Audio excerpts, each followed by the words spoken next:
Good. Yep, okay.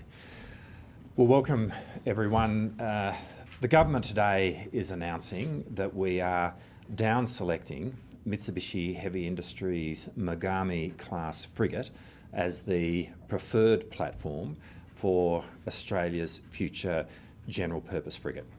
This decision represents the biggest capability acquisition decision that the government has made since announcing the optimal pathway to acquiring our future submarine capability back in March of 2023.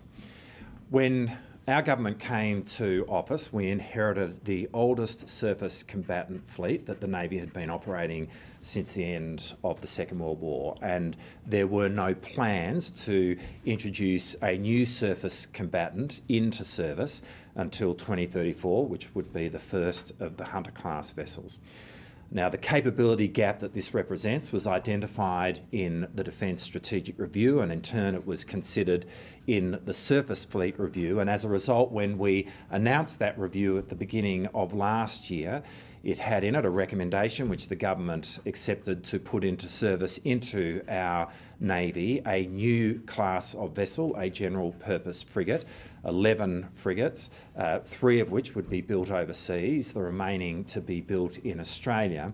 And this frigate was really at the heart of the very significant increase in surface combatants in our Navy, but importantly, it was the pathway to having a much earlier entry into the Navy of a future surface combatant, with the first coming into service by the end of this decade. And that's why the Surface Fleet Review was very emphatic about the need for this to be based on a mature existing design and for the first of these frigates to be built overseas. The Surface Fleet Review recommended 4 designs that could be considered. In fact, ultimately we considered 5. At the end of last year, we down selected to 2. That was TKMS Miko class frigate, which is currently built in Germany, and Mitsubishi Heavy Industries Magami class frigate, which is built in Japan. And then today we are making the announcement of down selecting to the Magami class vessel. Let me say how grateful we are to TKMS for the efforts they have put in bidding in this tender. The Miko class frigate is a very impressive capability, and it was certainly looked at very seriously, and the tender that was put forward, or the bid that was put forward by TKMS, was very professional. That said, the Magami class frigate is the best frigate for Australia. This is currently a frigate which is in service in the Japanese Maritime Self-Defence Force. They operate the Magami class vessel. It is a next generation vessel. It is stealthy. It has 32 vertical launch cells capable of launching long-range missiles. It has a highly capable radar, a highly capable sonar. In that sense, it is genuinely a general purpose frigate capable of engaging in air warfare and undersea warfare. It has a crew of 90. Now, to put that into context, the class of frigate that it will replace, the Anzac class frigate that we currently operate, operates a crew of 170, yet the Magami's displacement is 6,200 tonnes. The Anzac class frigates are about 3,500 tonnes. So it's a much bigger ship which is able to operate with a much smaller crew, and that's a reflection of how modern this ship is. It's going to be really important in terms of giving our Navy the capability to project. An impactful projection is at the heart of the strategic challenge which is identified in the Defence Strategic Review. To that end, the Magami class has a range of 10,000 nautical miles, and that again compares to the Anzac class frigates, which have a range of around 6,000 nautical miles. Now, I want to emphasise that this decision is entirely based on the capability of the respective ships. This is a decision that is made about how we can get the best platform, the best capability for the Royal Australian Navy. That said, having made the decision, this does represent a very significant moment in the bilateral relationship between Australia and Japan. Last night I had the pleasure of speaking with my counterpart, Gen Nakatane, the Minister for Defence in Japan. He was obviously very excited about our pending announcement, and of course we are very excited about the prospect of the Magami class vessel coming into the Royal Australian Navy. Our relationship with Japan is growing from strength to strength. There is no country in the world with whom we have a greater strategic alignment, and that is being reflected in a really blossoming defence relationship. The reciprocal access agreement between our two countries is now seeing us operate more and more from each other's bases. We are doing more operations and exercises together. You've seen that with Talisman Sabre. You see that with the announcement that we made last November with the United States to see servicemen and women in Japan's Rapid Deployment Brigade, Amphibious Rapid Deployment Brigade, as part of their Japanese Self-Defence Force, doing joint training with the US Marines and the Australian Defence Force in time in Darwin.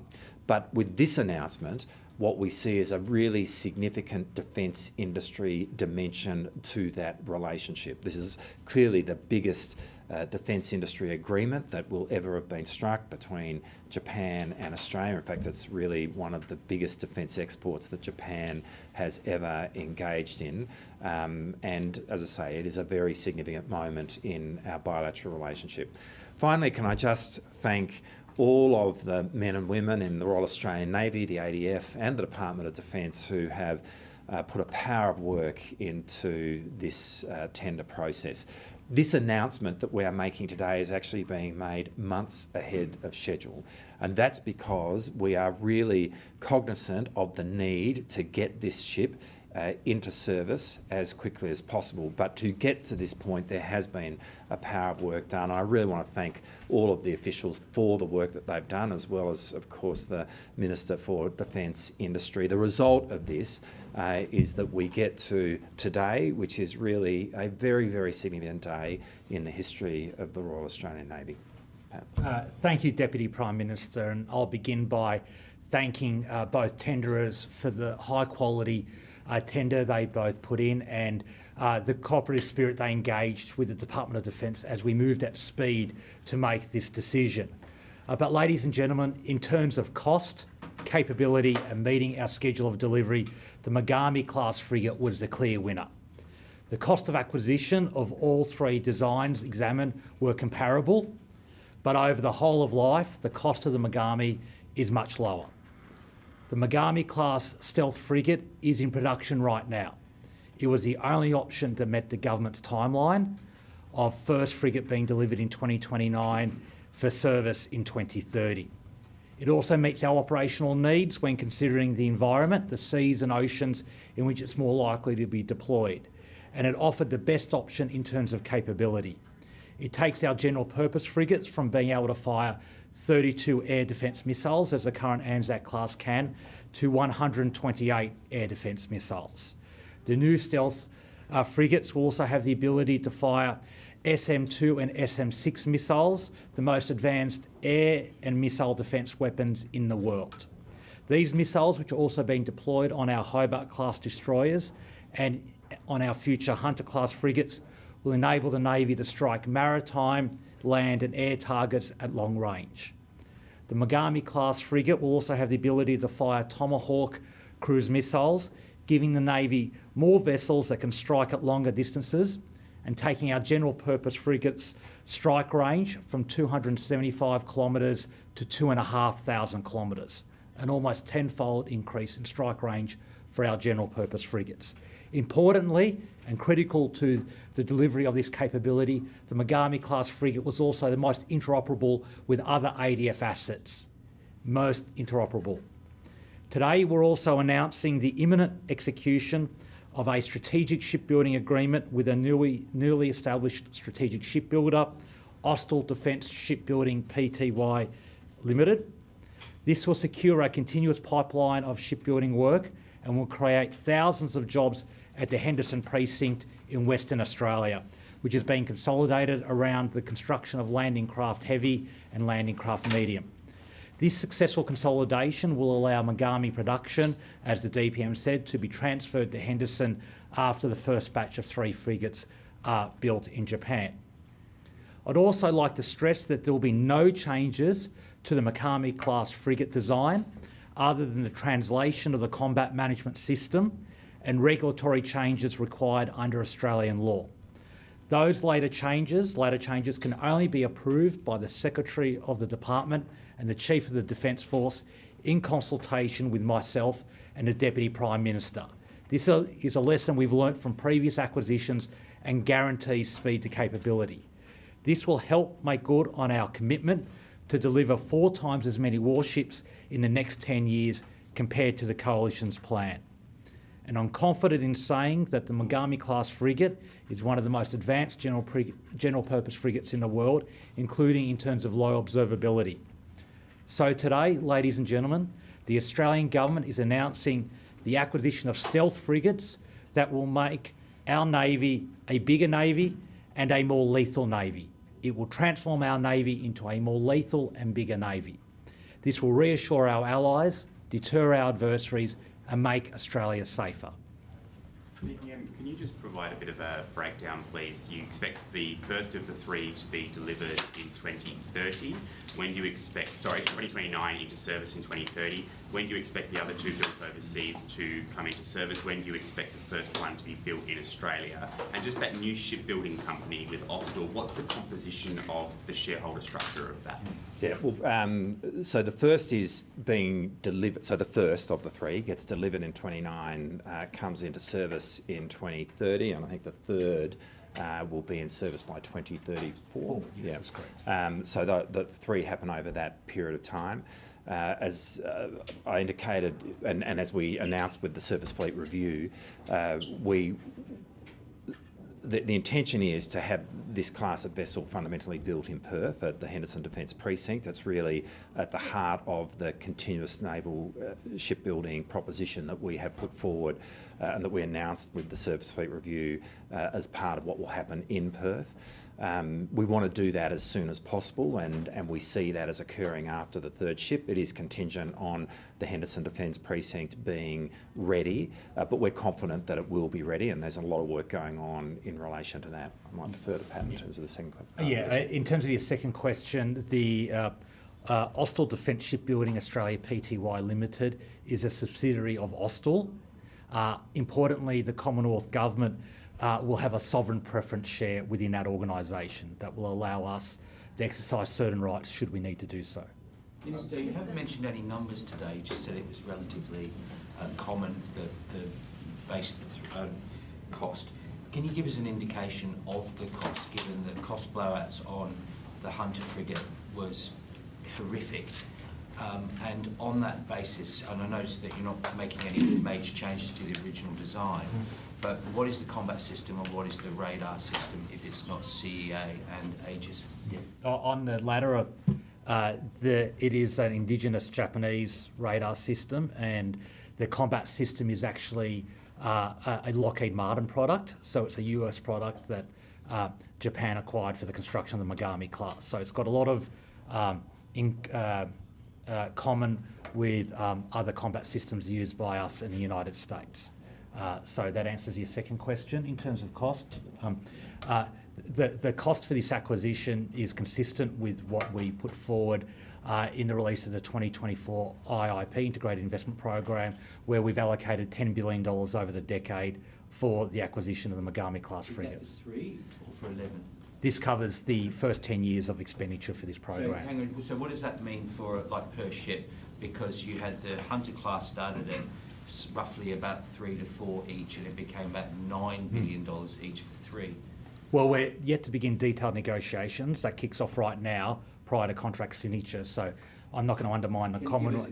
I'm not going to undermine the Commonwealth's negotiating position by talking about figures. But what I can say to you is that we are very confident that the cost over the next 10 years will be within the $10 billion IIP provision. And can I say, that is the critical point. So in the IIP, we allocated $55 billion over the decade for the surface fleet, of which $10 billion is for the general purpose frigate. we will obviously be going into a process now of negotiating a contract with Mitsubishi Heavy Industries, so it is really impossible to go into the specifics because we need to go into that. But how many? Well, In that period? 10 billion provides for the capability over the 10 years, and that's the way in which we engage in the budgeting here. And we're confident that we will be able to meet the allocation over the next 10 years. And obviously, as we go forward, what we do with the Integrated Investment Program now is every 2 years we update it, and we'll do so accordingly to take into account the years going forward after that. But we're confident this will meet the provision in the IOP. But beyond that, it's impossible to go into the details because this is now a matter to be negotiated with Mitsubishi Heavy Industries. There's been a lot of speculation in the defence sector that the department itself recommended the German bid on cost and timeframes, and that the NSC might override that. Is that the case? And just to Andrew's question, do we know how many will be acquired over the 10-year period, or can you just not answer that? No, well, so firstly, the Magami is the best ship. That's the recommendation, and that's what NSC has decided. Is that the recommendation from Defence? The Magami is absolutely the best ship, and that was very clear in all the advice that we received. In terms of we will go the numbers that will be acquired over the next 10 years are there in the schedule. We get the third by 2034. The plan is to build 11. That's what we announced when we announced the surface fleet review at the beginning of last year, and that remains unchanged. And again, the first of these is going to be built overseas to get a speed into service, but we want to move the build of this as quickly as we can to the Henderson Defence Precinct in Perth. And if I can just refer to my earlier statement on cost, capability and schedule, the Magami was the clear winner. On all three factors, it was the clear winner, and the source evaluation reports reflected that. Minister, you mentioned before, and I guess this kind of goes to the cost question as well. I mean, this is the biggest thing. Japan hasn't really done this before, selling defence material of this type overseas, in this nature. How confident are we that they can actually get this done in the time? How much ramping up needs to happen in their industrial base? And on your comments about when the Henderson precinct is ready, I mean, when can we expect some more substantial updates about what's going to happen there and when? Well, I'll start, and Pat might want to add to this, but I mean, Japan is one of the most high-tech industrial bases in the world, and we are really confident about Japan's capability to deliver, and a really, I think, important part of the assessment of the bid was that, you know, what was the capacity of Japan, their industrial base, to meet the expectations that we have in relation to this delivery. And again, Pat may want to expand on that. In terms of Henderson, a lot of work is being done on the development of the Henderson Defence Precinct. You'll remember that with the Premier Roger Cook, we announced the establishment of the Henderson Defence Precinct at the end of last year. We will have more to say on that shortly. Yeah. And on those two questions, the Japanese, or Mitsubishi Heavy Industries rather, have already constructed 11 Magami class frigates in their production line. They are building the 12th right now. We're acquiring the upgraded Magami class frigate, and the Japanese government has allocated 3 production slots for us. Production has begun on the upgraded Magami class frigate, so we've got great confidence, and this was an intentional acquisition strategy of the Australian government to access an established production line and not change it. Let me repeat that. Using an established production line and not changing the frigate other than translating the combat system and any changes required by Australian law is how we get speed to capability, and how we can stand up here and say the first one will be delivered in 2029, in only 5 years' time, and will be in service in 2030. We have learned from the mistakes of the coalition government around their acquisitions, and we're determined not to repeat them. In terms of the Henderson consolidation, obviously a key milestone was announcing the execution of the Strategic Shipbuilding Agreement, which we announced today. We are progressing on landing craft medium, and we've also identified the design for landing craft heavy, and so those projects are proceeding at speed as well. Can I just ask, part of that 10 billion, are we sending any money to Japan to prop up their industrial base, similar to what we're doing with AUKUS? And while I have you, can I just ask, going back a little bit when the Fijian PM Rambuka was here, are we negotiating a defence treaty with Fiji, and are we open to taking their personnel in our Australian Defence Force? He said he could offer up to 5,000 to plug our shortages. Maybe you do the first and I'll do Fiji. We envisaged that this would be a normal contractual relationship between the Australian government and Mitsubishi Heavy Industries, obviously backed by the Japanese government. We're not contemplating any of the things you talked about. We are continuing to build our relationship with Fiji, which is obviously a very strong relationship in the first place, and we are doing that in the context of our defence-to-defence relationship. It is one of 3 countries amongst the Pacific Islands, with PNG and Tonga, which operates a defence force, and there are very strong links between ourselves and the Fijian Defence Force now.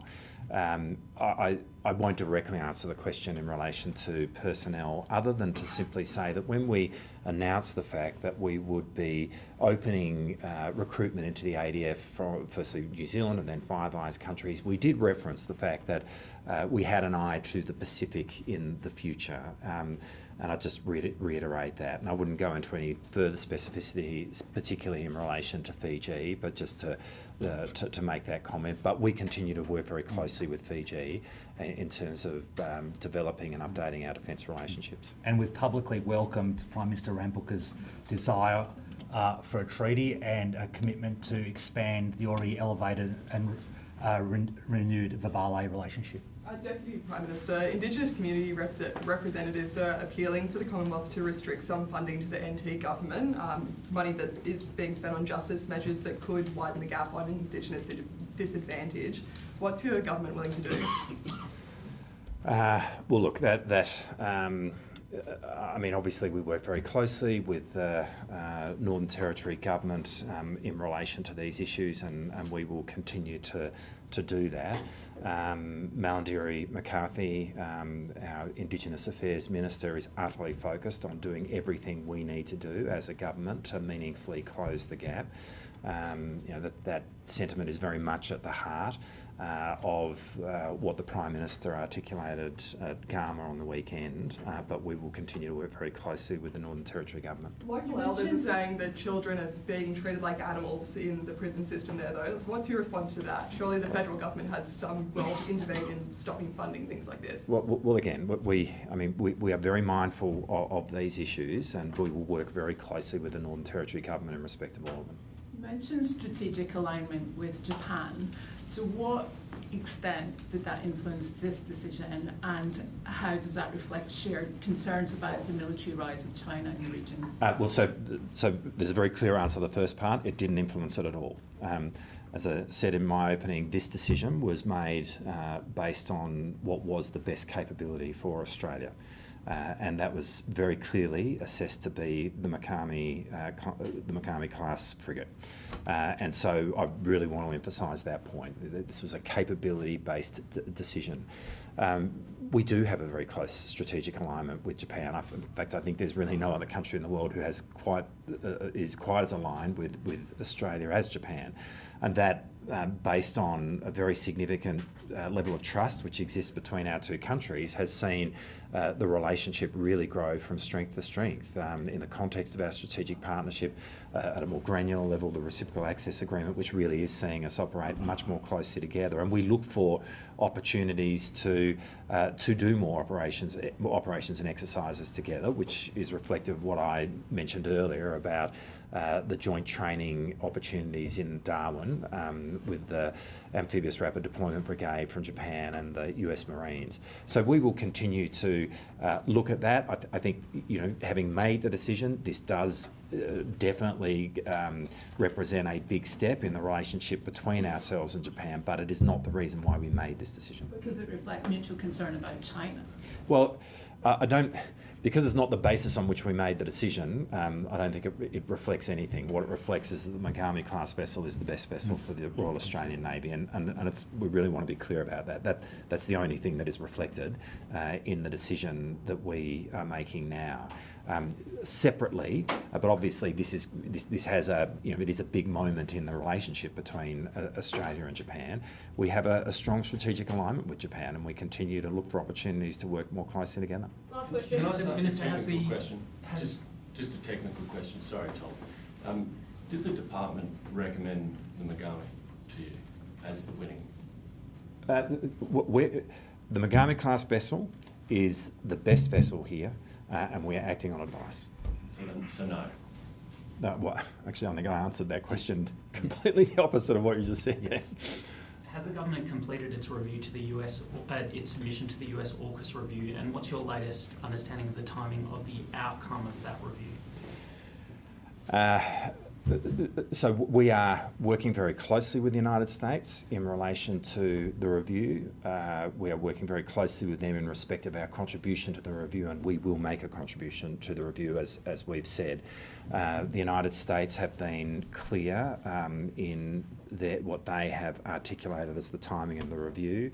I feel like it's really for the US to describe this, and so I won't add to what they've already said in relation to it, but to give you a sense of assurance that we are working very closely with the US in respect of it. And I just go back to what we've previously said. We welcome this review. It is a perfectly natural step for an incoming government to take. It's one we took, it's one the Brits took when the British Labor government came into power in July of last year. It's assessing how best we can move forward with AUKUS to the mutual interest of all three countries, and we think that this is a really good opportunity to fine-tune where AUKUS is going, but also to demonstrate the significance of AUKUS to the strategic benefit of Australia, the United Kingdom and the United States. Thank you.